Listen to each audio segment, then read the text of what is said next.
नाशिकमध्ये 12 जानेवारीला पंतप्रधान नरेंद्र मोदी यांची जाहीर सभा असणार आहे आणि महाराष्ट्रातील लोकसभा प्रचाराचा नारळ मोदी यांच्या उपस्थितीत नाशिकमधून भाजप फोडणार का असा प्रश्न आता उपस्थित होईल, कारण थेट जाहीर सभा 12 जानेवारीला नाशिकमध्ये मोदींची होतीये। नाशिकमधील राष्ट्रीय युवा महोत्सवाला मोदी संबोधित करणार आहेत। पंतप्रधान मोदींच्या हस्ते या सगळ्या लोकसभा निवडणुकीचा प्रचाराचा नारळ फोडला जाण्याची शक्यता आहे। प्रतिनिधी अजय मानेंकडून आणखी अपडेट्स घेऊयात। अजय, कशा पद्धतीचा नेमका दौरा असेल मोदींचा?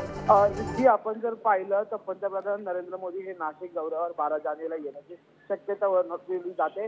नाशिकच्या तपोवनातील साधुग्राम येथे ही सभा होणार आहे। एकंदरीत राष्ट्रीय युवा महोत्सवाच्या कार्यक्रमाला मोदी ते संबोधित करणार। सगळ्यात महत्त्वाचं म्हणजे नाशिकमध्ये अनेक वर्षांनी जे तो पंतप्रधानांचा दौरा जो आहे येणाऱ्यांच्या अनुषंगाने व्यवस्था जी आहे ती सुरू झालेली आहे।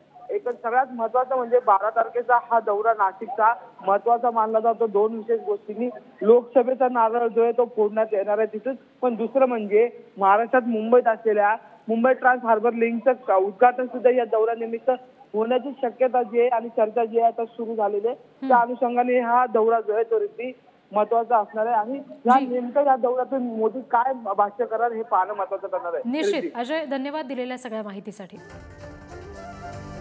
Thank you.